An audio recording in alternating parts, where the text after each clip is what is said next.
You cannot get time back. The only thing you can do is decide how you're going to use your time and evaluate if what you're using your time on is actually propelling your business forward. You're listening to Home Care Hindsight, the podcast where we talk with home care leaders about the big mistakes they've made and the even bigger lessons they've learned along the way. My name's David Knack, Director of Sales and Partnerships with Ava, and I've built a career on the idea that we learn a whole lot more from our mistakes than from our successes, which is great because I've made a lot of mistakes. I've gotten to know some of the leaders in this industry who have impressive resumes and have earned a lot of respect. So I thought it would be fun, instead of asking them about the great things they've accomplished, to have them tell the story of one of their biggest mistakes they've made and how that mistake changed their thinking and the way they run their business. Welcome, everybody, to another episode of Home Care Hindsight. Today, I have joining me Sarah Barker, who is owner of Senior Care Sales Solutions. Sarah, thanks so much for joining the show. Thank you so much, David. I am really excited for this opportunity. I am really excited to have you on the show. I've been following you on LinkedIn for a while, and I guess you did like your first couple of in-person events for the Senior Care Sales Solutions group this year. Is that right?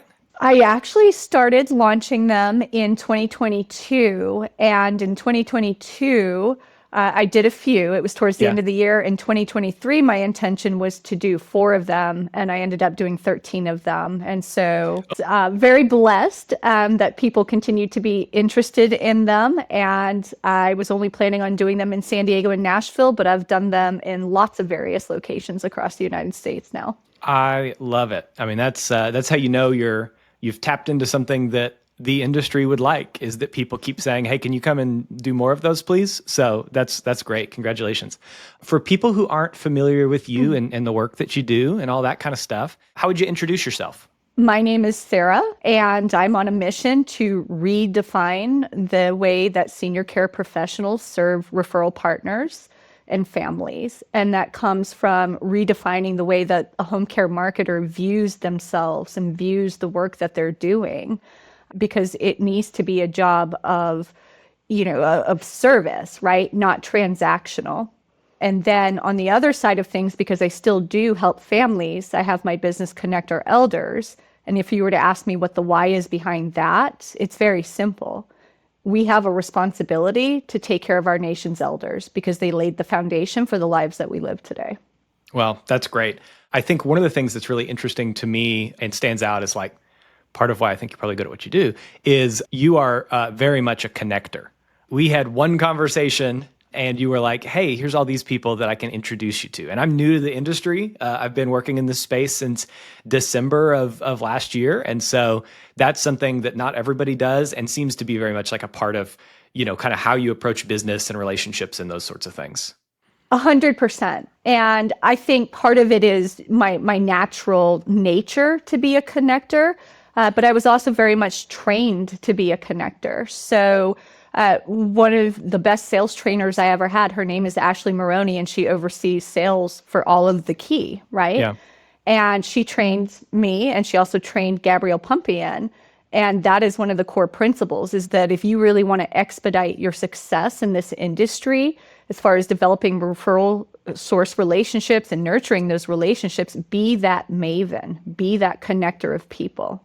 Yeah, very much a give before you ask kind of approach, which, I think is awesome. Well, as we've discussed, and as listeners probably already know and are sick of hearing about, I get tired of small talk kind of fast. And what I always want to be able to do is just ask the question, what kind of person are you? And you're not allowed to do that in polite company and out there in the world. And people look at you funny if you do. I've learned that from personal experience. But when you're on a podcast and you host the podcast, people who come on just kind of go with the flow. And so in order to ask the question, what kind of person are you? I'm going to ask, what's something that you could start a podcast about? I would start a podcast about childhood trauma and how it impacts the formation of the brain. I did not have the easiest upbringing, and there is such a thing called generational trauma. And I do think that you can grow past it with a lot of, assistance. But for me, it's been a lot of self-reflection, a lot of reading, and a lot of Yeah. surrounding myself with people and having conversations around the topic.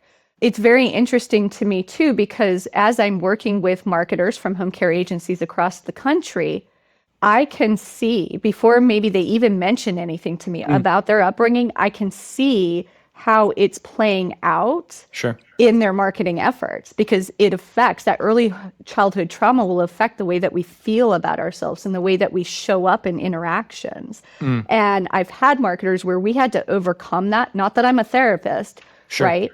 Maybe just by experience in my own self-study. But oftentimes, once we can get past that blockage from early childhood trauma, now we're smooth sailing and having really effective interactions with our referral partners. What's the thing everybody should know about childhood trauma that they don't? Think of it this way.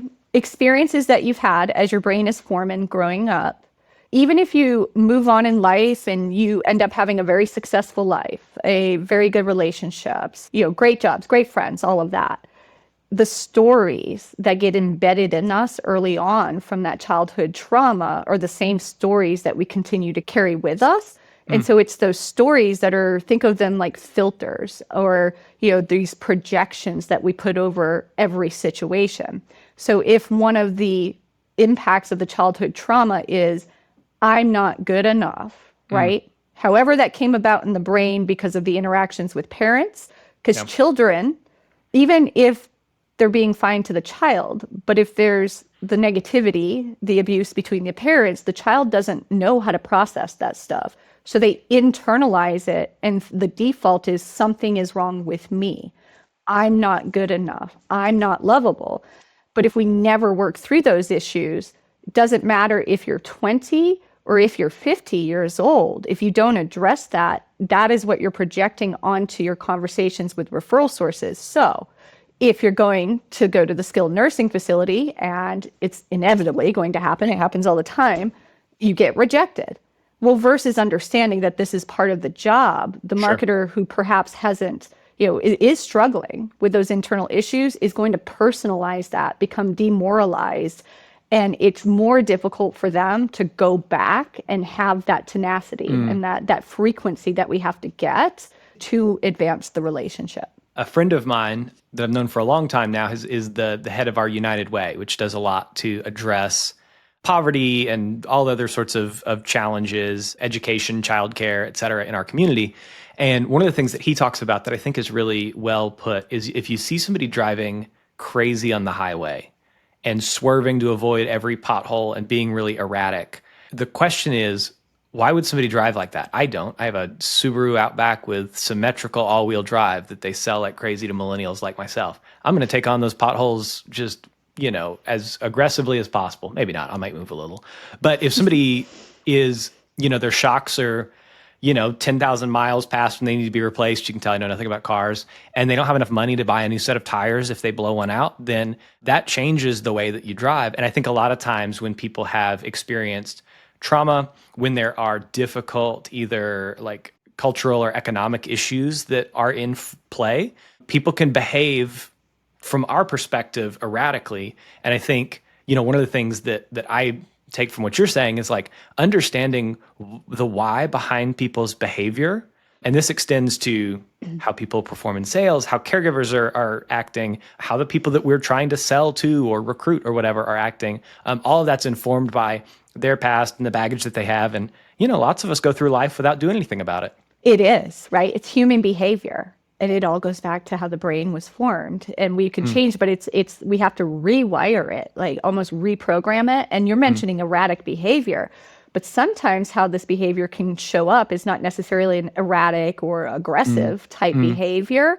It can actually show up in this behavior where, for whatever position they're in, maybe they're too meek and mild. Sure. Or because of these insecurities relating back to this trauma, the insecurities cause them to feel like, I have to people please so much, right, to get that acceptance. And one of the best things to learn as a home care marketer is there's a lot of fish in the sea. Not everybody has to be your cup of tea. And the quicker that you can learn that you're not going to be everybody's cup of tea, you're not going to spend a lot of time banging your head against the wall. Now, let me clarify. I am not saying that you will not continue to focus on a high value target account, right? We've qualified it. But if that person is super rude to you and they're not giving you the time of day and we've put in enough effort and, we've looked at all these factors, I don't want my marketers to remain in a demoralizing position because it's triggering them actually on a deeper level. Yeah. And we need to replace that account with somebody else who's going to be accepting. I think, I'm in sales. I've been in sales for the majority of my career. And I opened a property and casualty insurance agency June 1st of 2020.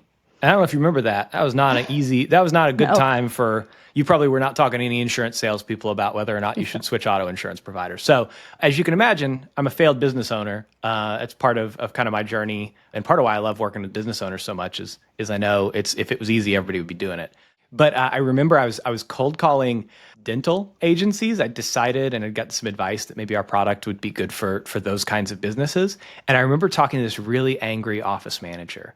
And, I'm just trying to be real cheerful and build a little rapport. I was not great at cold calling back then. We can talk about cold calling sometime. I'm passionate about cold calling. It rocks. It's the best. Nobody's good at it. And if you're good at it, it's amazing. Anyways, so I was terrible at cold calling at this time. And, he decided that I was an easy target as a outlet for his aggression. And he starts just berating me. And I was starting to get really offended and hurt. And then at the very end, and he's just building up this whole time. And he says, and you know what? And he's screaming at me. He goes, we're not interested. And he slams down the phone as hard as he could. And I was like, that's it? Not interested? It was the worst sales call I've had in my entire career. And the guy was just his big finale that he thought was going to get me was not interested. And for whatever reason, that just was he sat on a whoopee cushion at the end of the call. And I was like, oh, I could do this. It was so funny.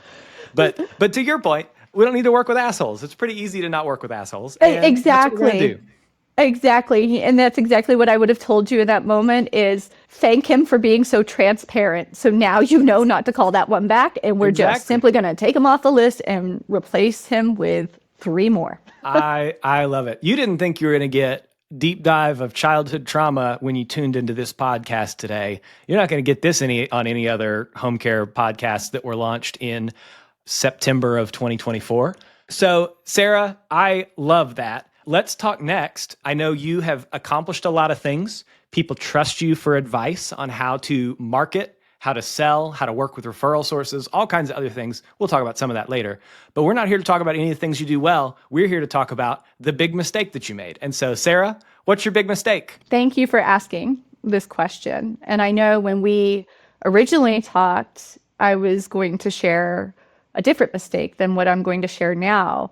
But then it dawned on me this morning that the big mistake I'm about to share is one that I'm still processing and working on forgiving myself, right? Which is when you are a home care marketer, where you're the owner and you are the marketer. I see it all the time still. And this is what I did in the beginning. I felt like I had to attend every single networking event that existed, right? In order to be successful.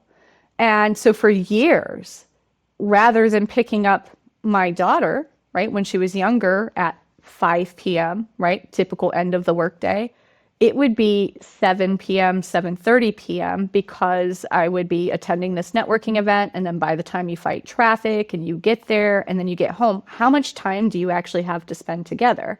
Now, my daughter is now 15. She thinks she's 20.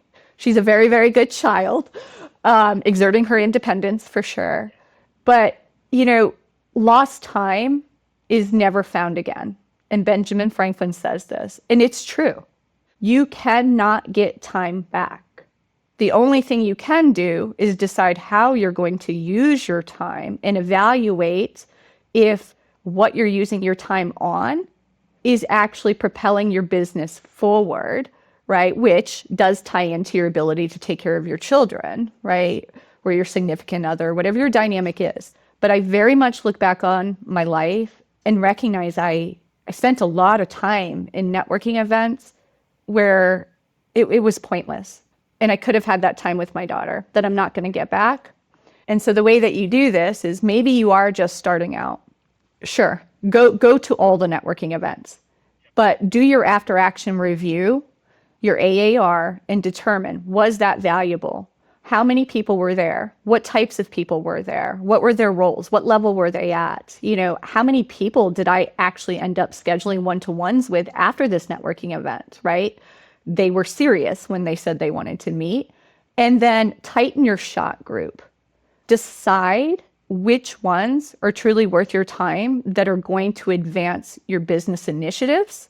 So that way you do have more time to not miss out with your family. Yeah.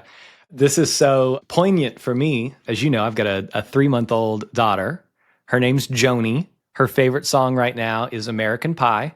I've also introduced her to Bohemian Rhapsody and Scenes from an Italian Restaurant by Billy Joel, which my conspiracy theory is that those are the same song, but just in slightly different genres. But we don't have time to get into that right now.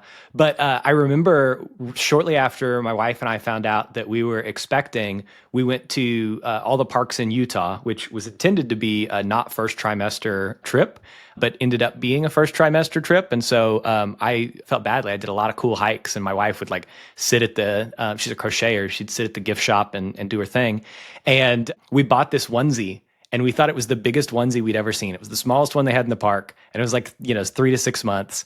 And already, baby girl, she's eating good. She's nice and healthy. She's got these big chunky thighs. But she's already like, we had to put it away. We're done with it. She's outgrown it. And just seeing like how quickly time goes by for me, I'm acutely aware of it now. But I know I'm going to blink and she's going to be 5. She's going to be 8, whatever. David, it's true.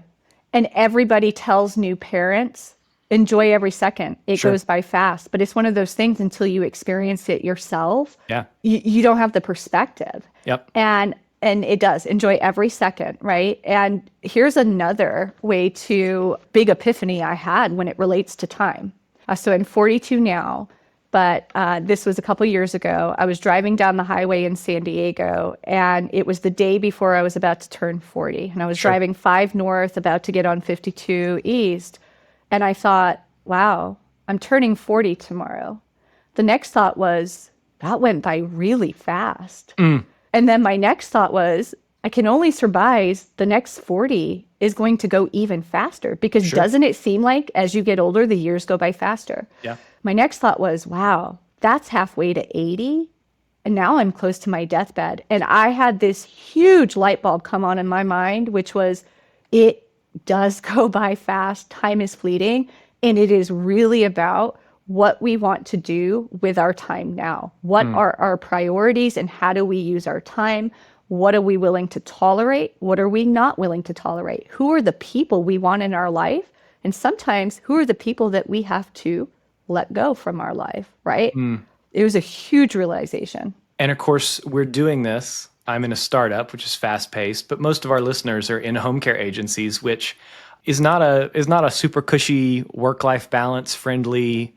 I mean, every seat in the agency, marketers, owners who are doing the marketing and wearing a bunch of other hats.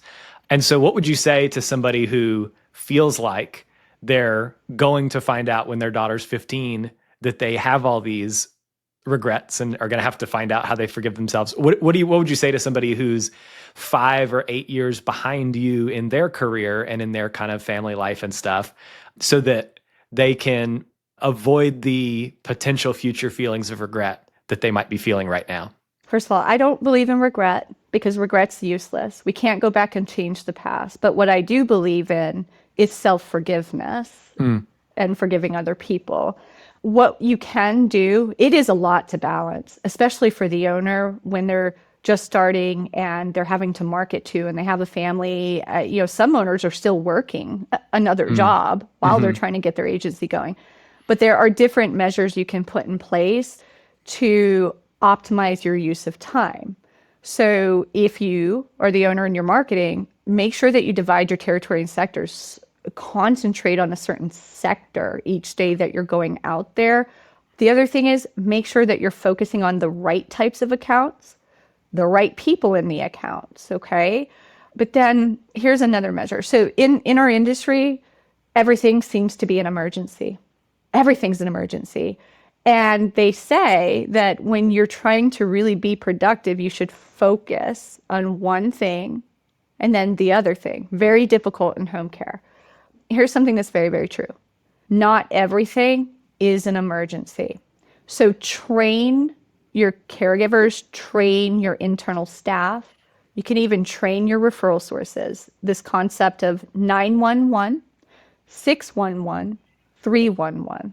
If I'm in a meeting, let's say I'm the owner and I'm in a meeting with a wealth manager, and all of a sudden my phone is ringing and I see it's the office, I want to do everything I can not to have to step away from that highly valuable meeting, right?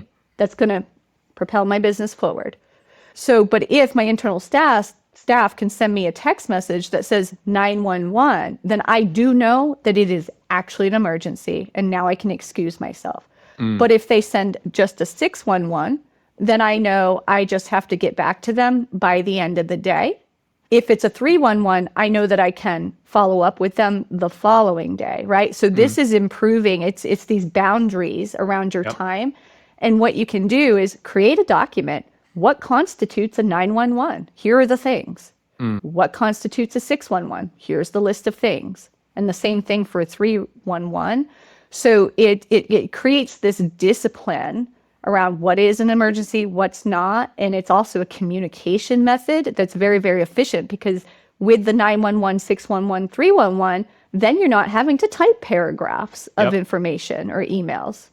Yep. I think that's great. I've heard two other tools that have been helpful to me as I've worked with teams to kind of try and prioritize and triage incoming issues that all feel like they're hair on fire problems. And one of those is to make a matrix, and it's XY axis. And on one axis is urgency, and then the other one is importance. And so there's stuff in our business that is both urgent and important. Caregiver call outs, a fall that you've got to attend to as an operator. Those things are both important and urgent. There's stuff that's important but not urgent. Territory planning. There's stuff that's urgent and not important. And we've got to be able to validate the feeling behind it, but not chase the shiny thing that takes us away from all of this important stuff, strategic stuff, emergent stuff that happens in our businesses. Right. We have to prioritize appropriately. And then the other tool that I've liked is like, okay, what's the importance and what's the complexity? And what are the things that are really important and an easy win? Fairly quick to solve. We can buy something, we can build something pretty quick to solve those problems. And then what's the stuff that's super important, but like crazy complex? And we can say, okay, cool, by X date, we hope to have that resolved, but it's not going to be the thing we work on today because there's easier wins.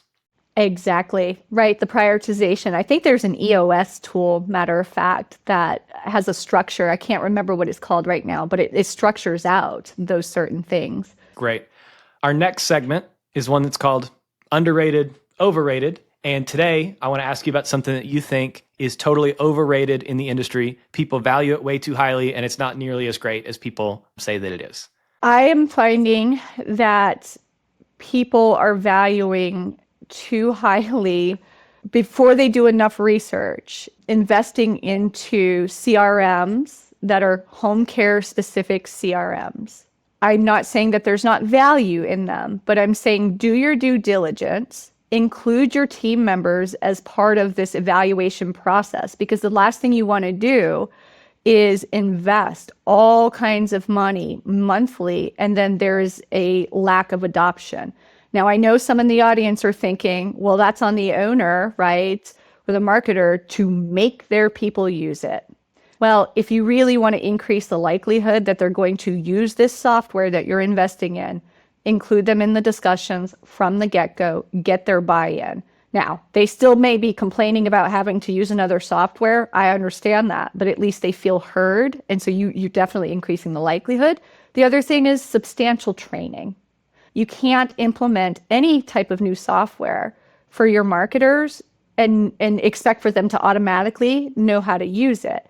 And what I've seen is there is some upfront training, but it is not intensive enough So where they feel comfortable in using it, okay? A 1 hour training with a lot of these software systems doesn't cut the bill, right? And so I would suggest, and maybe this is a suggestion to the software companies themselves, as part of your onboarding, schedule out maybe 1 hour once a week for your new clients to make sure that they're really retaining what you're telling them about how to use the software. Yeah. Because I do believe in the power of it, right? But I'm seeing a lot of agencies invest in certain tools that never end up getting used. And then they're paying that monthly bill every single month until they decide we're not going to use it anymore because nobody's using it. Try to find that out in the beginning. I remember in a previous role making the decision to purchase a real estate specific CRM, and adoption was terrible. And we signed up for like a year for the discount of like 40 seats, and probably 8 people used it and they didn't like it. And that was, such a change management failure that we invested all these resources in software and figured that it would sell the value of itself to the people. And it didn't. You got to show people how to use it. Most salespeople don't like their CRM.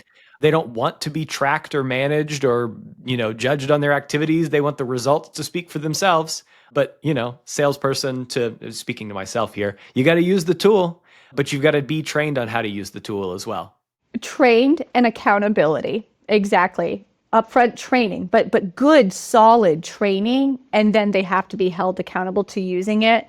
I know when we talked about overrated too, I don't want to leave this one out because it's important. It's where I see agencies making wrong decisions on hires. They are overvaluing, right? When somebody comes to them and says that they have X number of years of home care experience, they have all these different people in their network, right?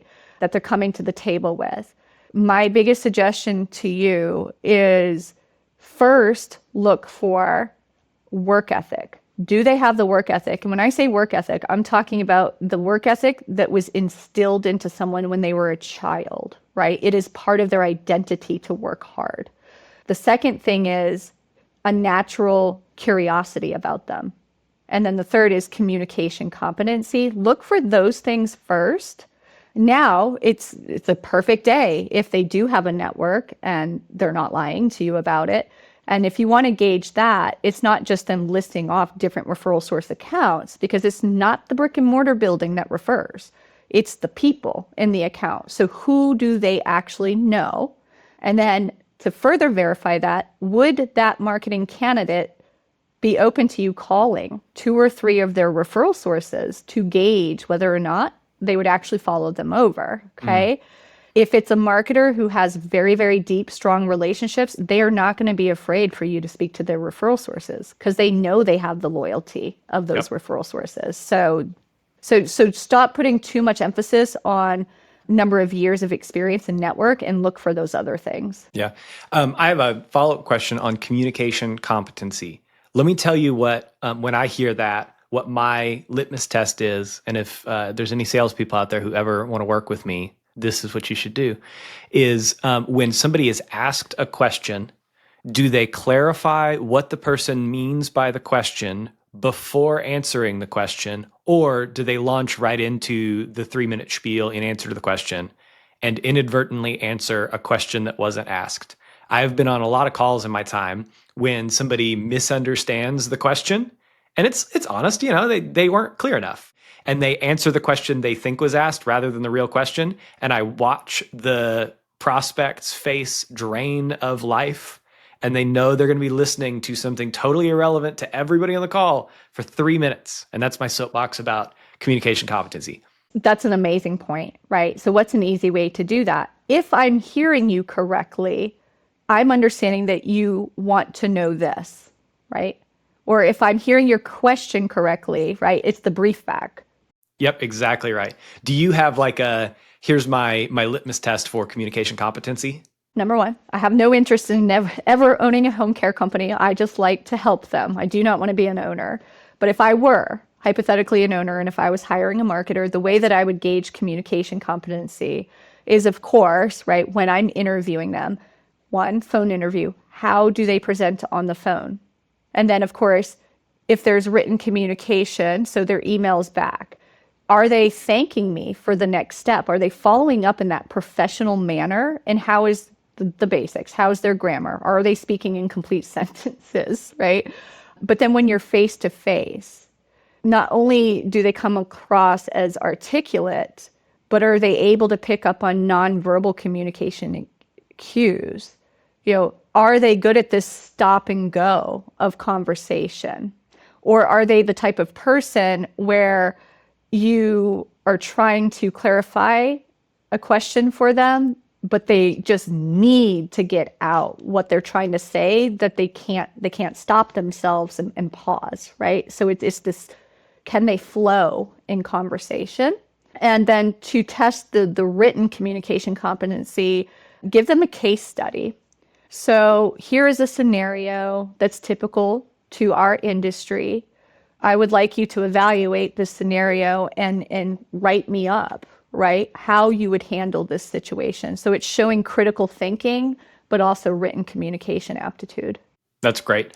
I hope people were taking notes on that specifically, because that's really, really tactical. Okay, great. The next thing that we're going to talk about is, we talked about a big mistake that you'd made in your career, but what's a little mistake that you see owners, or in this case, marketers, making all the time, that if they quit, it'd make their lives or their businesses like 100 times better? Okay, so this mistake would improve outcomes as in numbers, revenue, but it would also significantly reduce the overwhelm and the unneeded stress that people are feeling in this role.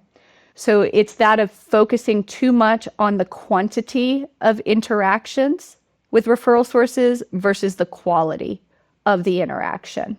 Okay, you do not need 100 different referral sources. You could have half or even a quarter of that, but go really, really deep into those relationships and create such depth, one within the account with multiple people, but the depth of the relationship where they are going to refer to you no matter what, right? Because you are their trusted partner. So that's one thing. Focus on, I do not subscribe to you should have 75 impressions every week, because what I've found is that creates the marketer who's just trying to reach that metric, and they're running into accounts, dropping brochures, turning around and running out. That's not how you develop relationships, okay? So I'm okay with 40 quality face-to-face conversations, interactions per week, but we are learning something about them and sharing something about us and the agency, right? And then there are advancement steps to keep courting the relationship and leading towards that commitment, okay?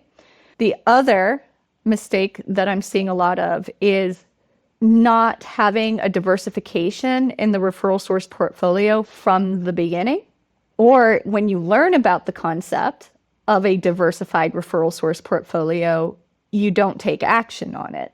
It's like, oh no, we just want to make more progress with the healthcare accounts before we start adding trusted advisors, so legal financial referral sources. Well, you're not going to ignore the healthcare ecosystem. You need them, right, as part of your portfolio. But if you delay, you're still behind the curve. And it is completely possible to have relationships in the healthcare ecosystem and legal financial. I've done it. Gabrielle Pumpian, she and I work closely together. She'll tell you that she did it and wishes that she had started doing that sooner. But you need healthcare ecosystem, high volume of referral sources, right? Imminent need. There's this urgency behind it. Legal financial, low volume number per year, financially qualified, referred sooner, and pre-sold, because those professionals have an advisory level influence. Yeah. And I would have to guess, because you've educated me a lot on what you do, but I'm still very much a novice. But I would guess the sales cycle, the process by which you get to know those trusted advisors and start to get referrals from them, is way longer than the healthcare ecosystem. It can be, or you could get lucky, right? So I've had some of my marketers who, in their second actual sit-down meeting with a financial planner, they've received referrals. But it all is depending on how you're approaching that. Are you telling stories? Are you talking in case studies to get them to think about their client base and who needs services? So to answer your question, sometimes I'm 6 months to a year with them, But the beauty with them, they're not as high frequency. You would never go and see an attorney or a wealth manager once a week. They're going to think you're weird, okay? So it doesn't involve as much time. And a lot of the nurturing of that relationship can be done via LinkedIn or seeing them at a networking group once a month. But these are referral sources that are not inundated by marketers in our industry. And they very, very much need a senior care professional as part of their advisory team. They don't know what we do. And they don't really want, they want to learn, but they don't want to do it. They're used to having other advisors. So Yep. you have to view yourself as though you're bolting yourself on to these law firms, wealth management firms, CPA practices as the elder care division to what they do. So if I'm listening to this for the first time and I'm doing the high frequency, let's call it a little bit more, I don't know, transactional oriented kind of healthcare marketing, and I want to get involved with these kinds of more financial planners, estate attorneys, those types of individuals, what does a good speaking in customer stories or case studies sound like when you're talking to somebody in that seat? Okay. I will share a situation that I had. This was several years ago. I had received a referral from a CPA, and it was one of his clients. This gentleman was on the younger side. He had a diagnosis of ALS. His wife on the younger side, right? They had two young daughters that were, young college students. Well, it's not that they didn't have money for services. They did, but it's not like they were super wealthy. They just hadn't had as long of a time to amass wealth. So the CPA and I were talking about the situation, and we needed to make sure that we could provide for this gentleman's needs, but also not leave his wife destitute upon his passing, his wife and his children. So we decided we needed to bring a financial planner into the mix. And so we discussed it, and we decided who we would introduce to the situation. That financial planner then asked me in the meeting, well, can you give me some projections? And at the time I was like, what do you mean projections? Well, how much is it going to cost now for 1 week, and for what's the cost for a month now, and then what will the cost be 6 months from now, right? Okay, well, when you have a plan of care, we're talking about hours. It's easy math, okay? Number of hours times the hourly rate. And it's a projection, so we know it's not set in stone. So all I did was take a spreadsheet and say, okay, here's the care plan we're starting with. Here's the associated weekly cost, monthly cost. In 90 days, right, here's what I'm thinking it will be, and here's what I'm thinking it will be in 6 months. And we also included the gentleman as part of this discussion. We were talking to the physician as part of this discussion. And so from that came the concept of cost of care projections, because the financial planner needed that information to do what she does as an advisor. So that's one situation. I think that's great. And what a differentiated kind of conversation to have.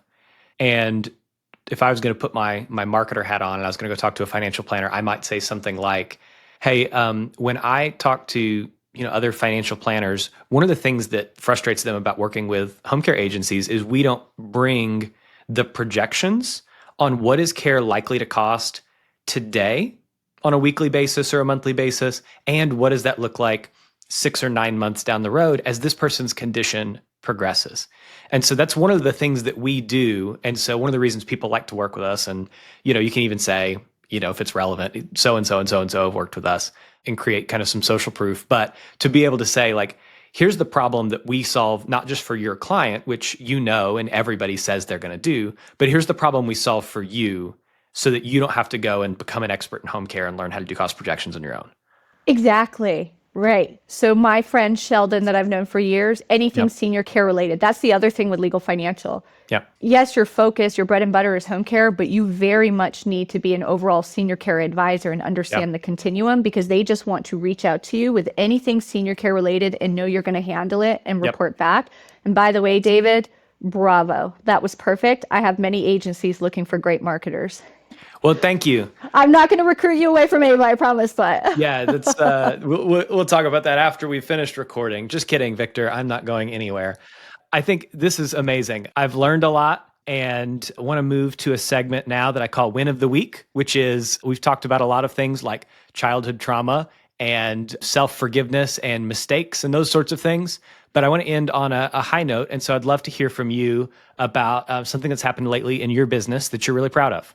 Oh, what's happened lately in my business? All the days blur together, but that's because business is good.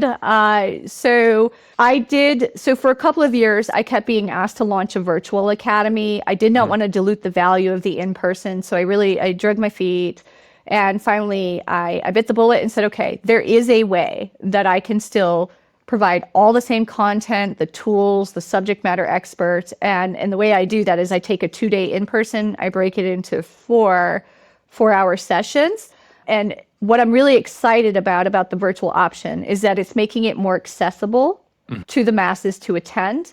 And a big benefit I'm seeing about the virtual versus the in-person is that there's time to process the information in between those sessions, go execute, come back, right? So that's huge. I'm speaking at Nick Bonautonomous's event in September, so the Home Care Champions Experience. And then I'm speaking at the National Aging in Place Council, Age of Innovation in Florida, and that's in October. So, and of course, and I don't want to dismiss the fact, so the huge and the wins that mean the most to me in my business is when I'm receiving messages from my clients and we get to celebrate together about the 24/7 case they got, or that they really had their first great meeting with an estate and trust attorney. So those things are happening all the time. That's great. Well, Sarah, thank you so much for coming on the show today. Where can people find you or find out about some of the education opportunities that you offer? What's the best way for people to take action on, the stuff that we talked about today? The best way to reach me, my cell phone number is 858-222-9241. My email address is Sarah, Sarah, at seniorcaresales.com. And the website is www.seniorcaresales.com. Wonderful. Well, we'll put all that in the show notes. And Sarah, thank you so much for coming on. Like I said, I don't know hardly anything about home care sales and marketing. We spend all our time on the recruiting, the referrals, the retention side of things, but loved our conversation today. And I think it's going to be really valuable for people who listen. Thank you so much for the opportunity, David. I enjoyed it. On behalf of the team here at Ava, thanks for listening to our show. We'll be back next week with another episode. So make sure you subscribe wherever you listen. If you have feedback on the show, leave us a review on Apple Podcasts or Spotify, or send us an email to podcast@joinava.com. Thanks. And remember, the year may be 2024, but hindsight is always 2020.